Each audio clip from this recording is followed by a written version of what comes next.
Hello, everyone. Welcome to another exciting edition of Hardfire TV on Brooklyn Free Speech Media. My name is Cameron Weber. I'm a historian and economist and producer of Hardfire. Thank you for watching. This is our April 2023 show, and today's topic is what is to be done about the New York City Subway. To help us discuss this topic, I welcome to the show Matthew Morgan. Hello, Happy to be here. And Matthew, you are, how do we find you? You have a website? The best way is to find me on Twitter at VoteMorgan39 and Instagram at VoteMatthewMorgan. Yeah. Okay. Tentative city council candidate. Tentative. And in fact, I think the first show we did together, you both were running for city council. Erik Frankel, welcome. Hey, thanks for having me. And Erik is proprietor of a family-owned business down the street from where we are in the studio. Yes, just a short walk down the hill. The Frankels has been there for 134 years. Yeah. I always joke. I say they call us the OG, the original gentrifier. We've been there. Very good one. Yeah. Another Erik saying. Yeah, Erik's filled with wisdom, and so. Thank you for being on the show. First, I would like to make the case that something must be done with the MTA and the subway. The MTA is currently has $40 billion in debt and loses about $1 billion a year. This even after receiving $15 billion from the US government as COVID relief. The MTA spends $20 billion a year and loses at least $1 billion a year, so therefore it makes an annual return of negative 5%. This unsustainable debt and unprofitability would mean bankruptcy for a private business. Am I right? A year after. Not in an era of easy money, but in usual environments, yes. Our last 15 years of easy money has made money relationship very strange. Right. Very strange, especially with the current inflation. Okay, this is unsustainable debt and unprofitability would mean bankruptcy for a private business in an era without easy money. This problem is exacerbated in today because ridership is only 70% of what it was prior to the lockdowns, right? My question is this, is the subway supposed to be a business or a public good? The same way to ask this question, should the MTA be operating at a profit, or is the intent to subsidize the subway at a loss? To subsidize the subway at a loss. What do you think? Go for it. Well, I would say that, I mean, just because something is a public good certainly doesn't, I mean, I understand the whole, like, something shouldn't make a profit, but if you don't make money, you don't need to make a profit, but if it's losing money, it won't be around for much longer. Exactly. So you agree there's a problem, right? So like I said, like it doesn't need you know, we don't need to be exploiting people and jacking it up to $5, $6, $7 a ride, but something has to be done that it's not losing money and that it's not accruing debt. Otherwise, we're just going to get deeper and deeper into the problem, and we're going to be continuing to ask Washington, D.C. for money. And I think Washington, D.C. is reluctant to send just one city money when there's so many people that need it. Yeah. So you can't depend on Uncle Sam always. Right. I think they took they borrowed the business model from the post office, which was a great. I would say the post office is one organization that could have saved us from an Amazon takeover. It was a great service. It connected the U.S. and the world, and now it's a hollow shell of what it could be. Right. And they privatized the post office. Yes, but and now we look at the MTA and you have a similar situation. It's defunct. It's a terrible organization that doesn't really provide a safe environment for the riders, and I feel bad for people who are reluctant, who have to take it. Most wealthy people, they take it's a luxury for wealthy people to use for convenience. Where wealthy people who are dependent on it to go to work, that's why so many people were happy that they get to work from home after the pandemic, because they didn't have to ride the subway. Yeah. So maybe the subway is a form of slumming for the wealthy. Yeah, yeah, it's crazy. I to ride on the subway now, it's terrible. And the fact that we give them so much money, I think they also borrow like the business model from all the community activists. It's great until like the money runs out, and I don't know how sustainability is something like, well, when you talk about sustainability in Brooklyn, it's like you're speaking another language. Sustainability in political speak just means a constant source of revenues from the taxpayer, or Yeah. money, or printed money from the federal government. Okay, yes, so we agree there's a problem. We agree that it's bankrupt and it's unsafe and ridership is down. Yes, the total subway is down 30% since COVID. However, ridership for stations in lower income neighborhoods has increased. So, right? Are you aware of that? That some of the stops are up 100%, 200% for the lower income neighborhoods. This means that de facto the subway acts as a transfer of resources from the rich, who are riding the subway less, to the poor, who are riding the subway more. If redistribution is what the government does, then can we say the subway is fulfilling its purpose? No, are you laughing that the government is not supposed to be in the redistribution business? Right. I said the quiet part out loud. Yeah. But I mean, this all just stems from the times are hard right now. Inflation is up and cars are expensive. And I don't have any, like, I think people riding the subway is a great thing. And I'm a big fan of, I always say I always say mass transit. I'm a big fan of mass transit. Yeah, I don't like to use the word public transit because that means I'm a fan of government run agencies. Right. Like I was like, if a private company can do it better, I'm certainly open to that happening. But I don't see this as a form of government redistribution just because poor people are using it more. I think it's more of a reflection of terrible policy that has sparked inflation, made stuff more expensive, and people have had to make cuts where they can. And cars in New York City are just, I mean, there shouldn't be as many cars, but people who want cars, they just can't afford them.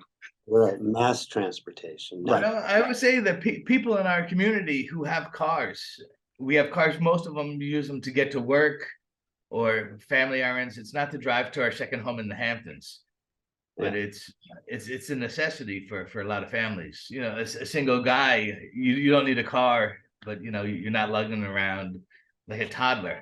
Right. And also for looking for parking is crazy. Now they keep on raising I know our city councilwoman just passed a new legislation to increase the fines for parking illegally, which is, there's no parking. Now they took up all the parking, City Ride, these car sharing apps. They actually taken away parking spaces to allow for truck deliveries of packages. Yeah, because that's who our politicians work for, Amazon, and That's who they work for. they don't work for the I think community. I like that. You like Amazon? Now just having like drop-off sites. Yeah, so I think it clears up congestion on the streets, like instead of the truck stopping. Sure. They have a spot to stop. Or, I mean, we could really encourage people to shop locally. That's a less of a carbon footprint to support small business. Right. But in a city that's all about I mean, I think that was our last show, actually. Yeah. It was about the pressure undergoing small businesses in New York City in favor of larger corporations like Amazon. You can find that episode on YouTube. Look this up. Yeah, and it was, Erik Frankel is running. You are running, Erik. I say it's like breaking out of jail, breaking back in again, breaking out, breaking back in again, Ooh. and the paperwork, and you don't get elected talking about corruption. You in Brooklyn, you just get elected. I think beating up on Republicans who don't really get you elected where I live. Right. But it's about policy and about what's wrong, because I think, you know, how do you fix it if you can't really talk about what's wrong with it? And it's not the Republicans who are in power in Sunset For Park. many, many years, all the problems are due to the other party, not the Republicans. Right, right. But So it's both Erik and Matthew are independent-minded, public-spirited individuals who have run for office and have gone on television shows and are active politically to try to change some of the many problems we have in New York City. Yeah. So that's why we're. I really wish you'd run again, Matthew, because I see who's Shanif, the Brad Lander's assistant, and I think she's terrible. Yeah. And it's like they're really pushing for status quo and pushing not to make it better, but they're funding the same organizations and that really created this problem to begin with. So the progressives are actually the conservatives, and the conservatives are more progressive. So we did another show about that called Erik Frankel Discusses Social Services. Oh, yeah. So we decided that the purpose of government is redistribution or not redistribution. Erik, we didn't hear from you. Not. I think the purpose is just maintaining and creating more jobs for themselves, and I'm worried that now you hear about the job numbers are increasing, unemployment is decreasing, but my fear is that they're government jobs, whether it be from the MTA or just more social workers that aren't really creating any real equity. I know they like to use that word equity, but doesn't really create sustainability. Doesn't create wealth. Gonna feed, it doesn't create wealth. It's just gonna just feed off. And we need wealth to pay down all the debt we have. Yeah. At the MTA. But let me throw this. Okay, go. Let me throw this out. What do you think about making? And I say this with an open mind. I mean, I'm serious about it. What do you think about making the subway free? We have all these people skipping. We have it's mostly people of lower income taking it. We have discounts for poor. We have discounts for young. We have discounts for service members. We have discounts for everybody. Why not just make it free? Well, I was told by somebody who works at the MTA that it costs more money to collect the money than the revenue that they collect. Yeah, I know people that manage stations, or one person that managed a subway station, and it's like a charade that they play. The people come in, they jump over the thing, or they open the doors for their friends, and my friend stops. He's no, don't do that, don't do that. You know, and then what's amazing is when you take mass transit in other countries, sky trains, whether it be Thailand or China, it is the cleanliness and level of service and is technology just amazing. And the technology, I know it's easier to build new than to repair the old, but it's just what a difference. Even the people, well, they're happy to have a job, and I feel like it's a pleasure to ride on public transit, even though it's not really, it's privately owned. So what do you think about making the tickets free, Erik? What did you say? I think it seems like a good idea. Seems like a good idea.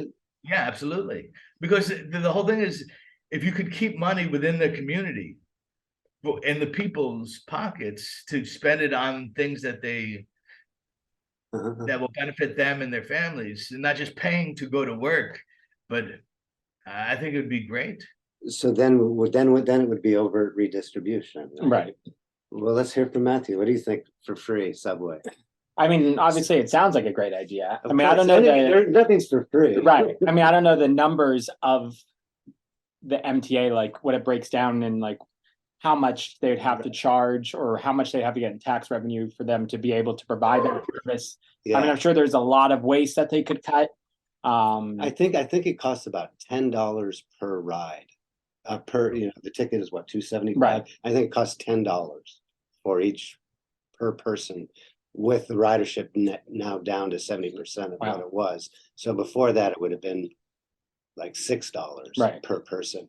You know, the ferries, the ferries that you pay $275 for, they cost $15 or $20 I love the ferries, but that is We wouldn't want to make the ferries free, right. would we? That is, it's a great, it's great experience. It's fun. I love taking it out to the Rockaways, but I know that thing is out to the Rockaways is very busy, but when I see it, like, especially during the winter, Yeah, it's like, why is it still running? Like, it's just, because once Because even the the Gothels and the Verrazano Bridge is up to $20. Yeah. exactly. crazy. And I don't know how they lose money, because it's just they I don't know have if they lose you money. get $100 an axle per truck, which seems excessive. We're not sure if they lose money. I know, Eric, I know I told your father I was going to do research into the Verrazano Bridge and look at their profit statement, but I haven't had a chance to do that yet. I don't know if they, maybe it's a cash cow for other government services. I thought of the idea of making like a certain area of the subway free from, like, if you're going like, like frequent trips. Yeah. But then I was like, well, a lot of low income people by design have been pushed to the outer parts of the city. Very much. So if it's going to be like, if you're going from this length and getting on here, Yeah.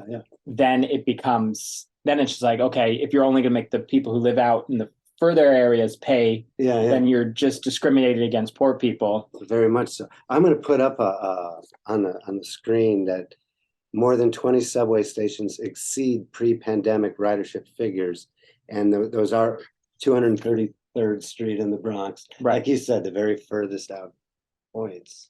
Yeah, but I hear this often, like fully fund public transportation, fully fund public housing, fully fund education, and I'm not saying it's rewarding bad actors, but I think it's just empty verbiage. Right. Well, no one ever talks about, the thing is, like, yeah, fully funded. It's like, how much more? Like, Yeah. Like, we pay it's like $10,000, $15,000 more per student to educate people in New York City. Yeah. But the education isn't $10,000, $15,000 better. No, it's worse. So we're talking about, like, why are we cutting the budget? It's like, let's talk about why we're wasting money and look, but that's not a winning policy. It's not a winning policy. Nobody wants to hear the truth, but luckily we're doing that on Hardfire TV. And you can't run on I'm going to look at the books. That doesn't excite me. Only nerds like me, economists and historians like me. I have my friendly partners who can take it through the people. Cameron, I'll look at the books. I'll tell you that. I'm sorry, I didn't look at the books. So but one of the reasons that we're doing this show, what is to be done about the New York City subway, is because Matthew said, he told me one time, why don't we try to privatize everything? Right. So we'll start with privatizing the subway to make it more efficient, so it doesn't lose $1 billion a year. So I wanted to say, why is the subway so inefficient? It's well known that New York City is a union town. As the previous mayor said, Nolan Hicks of the New York Post reports that union rules for the MTA inflate labor costs by $200 million a year. For example, the MTA subway trains have 2 conductors and assistant conductors per train, as opposed to 1 each used elsewhere. So a lot of the reasons for the expensive MTA is because of the labor unions. Well, that's how you buy support. Yeah. Yeah, buying support. MTA union jobs are, of course, a great source of patronage, political campaign donations, and votes. We can see this by the $15 billion the current U.S. administration at the federal level sent to MTA prior to the 2022 midterm elections. I mean, I saw that happening. That was obvious. Yeah. But, you hear people like talk about, like, oh, I got a job on the MTA, like, I'm set. Oh, they actually have T-shirts that say 25 to life, meaning after you serve 25 years and then your pension's covered for your life. Right. They actually have it on their T-shirt. Right. 25 to life. Again, I'm not saying that. I'm against public unions. I'm not against private unions. Right. But obviously people want to feel safe in their jobs, but you can't perform as badly as the MTA is and just be like, nah, I'm good. We always got a job. It's like, it's you're not providing a good service. It's not good for the people that work at it, and it's certainly not good for the people that pay for it. Correct. And so currently, despite the federal bailouts, the current governor of New York wants to raise payroll taxes for the MTA by almost $1 billion, right? New York City, we're losing people left and right. We did a Hardfire show why people want to leave New York because costs are so high.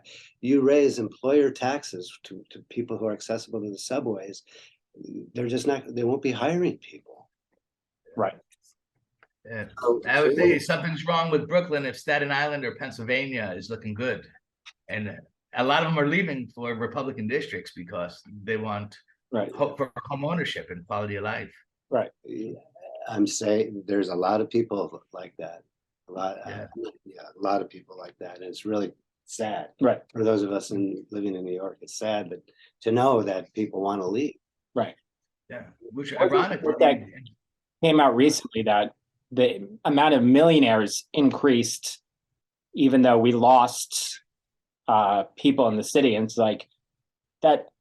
I mean, the progressives are being like, look, the rich people aren't leaving. It's like, no. I think you're getting the wrong message. The message is that only rich people can afford to live here now. Interesting. Like that's not it's not the slam dunk, because they're like, oh, if you increase the taxes on the rich, like they'll leave. That's, I mean, and a lot of millionaires did leave, but the billionaires left. Right. The billionaires left and the millionaires. But the millionaires moved in, and people are, and they're moving into the spots that the poor people couldn't afford anymore. So it's just like, and they're like, great, now that you're like, they're saying, oh, great, now that you're here, we're going to tax the shit out of you.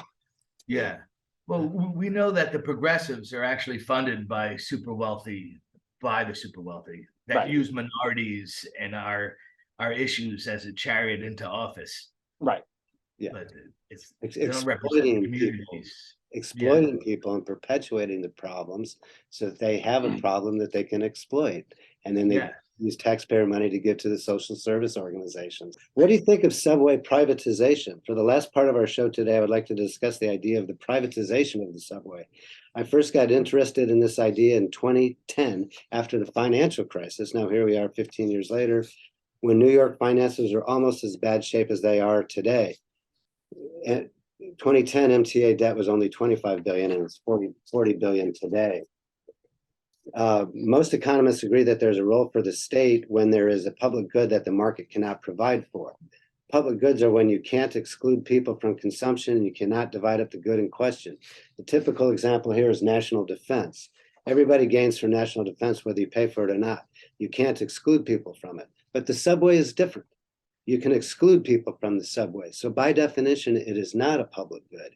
So that's why now progressives, and I think we've decided, at least I agree, that we should make it free, especially if we learn from Erik that it costs more to maintain the revenue flows than to enforce it. Revenue, which could be. Or we could pay for it. If maybe Pratt pays property tax and private universities pay property tax, and then that money could go to providing transportation for the people that they claim they're champion for. Okay, so we're looking at revenue sources for what we're calling vital utilities, not public goods. I would tax Museum of Modern Art. I would tax the Met Museum. I would tax the Lincoln Center. I would tax Columbia University. Madison Square Garden. Madison Square Garden. Talk about a ripoff. Barclays Center. I mean, the list is endless of people who get these tax breaks. The not-for-profit organizations who have huge salaries, they should be taxed. Why not? I mean, I have no problem with the state or the city owning the tracks and giving private contracts. That's the idea, is to give a long-term 40-year private contract to a firm, bidding procedure, open bidding procedure, unlike the procurements that took place during the COVID emergency. Clear open bidding procedure, firms bidding on it to operate. It's already owned and built, so they would just have a 40-year concession to operate it, guaranteeing certain amount of safety, guarantees, in this case, I guess, free revenues. You have to follow these rules set by the state or set by the city, and if you don't, you lose your contract. Exactly. I'm not even sure about I got in an argument with my friends in regards to what happened in East Palestine, Ohio, and we're talking about like, oh, if the government took over the rails and we just distributed contracts like 100-year contract, I was like, I want way more pressure than 40 years. I want like 10 years, because the heat is on in 10 years. Okay. Like, show your performance in these 10 years, improve the subway, improve the service, improve the times, no more delays, no more, all that stuff. And I think 40 years is like, oh, we'll get it together next year. Very 10 good. years, get it together. We need to get this together in the next 2 or 3 years because bidding time is. And we would have to give them the right to then not use union labor. Right. And so I don't know if that's politically feasible, but at least it's one way to. The only issue I have with privatizing this, let's say, rail, is I know Warren Buffett just invested money in rail. Well, not just recently, years ago, in railroads. Mm-hmm. And then they said the railroads was one of the reasons why they're talking stopping. They lobbied to close the pipelines. Mm. And that he made a lot of money from because they were starting to use trains again to transport oil. All right. So our director told us we just have 1 minute left, believe it or not. Okay. So privatization with yes, privatization Yes. free.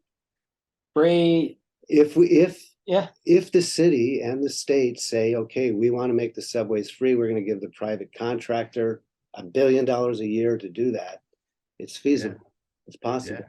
Especially if what Erik says, it costs more to enforce it than they get in revenues. Yeah. It's kind of like this is the opposite of the economist thing where you get what you pay for, right? You pay $1, at least you appreciate it more, but if it's not worth it and people are cheating anyway. Okay, so what should be done with the MTA and the New York City subway? Privatize it, short-term contract, direct subsidy if we're going to make it redistributive, make it overt, and allow the new subway operator to have any type of labor relations they want.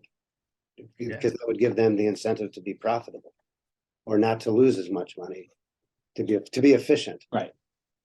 Yes. We have no reason to be efficient now in New York City with our subway. All right.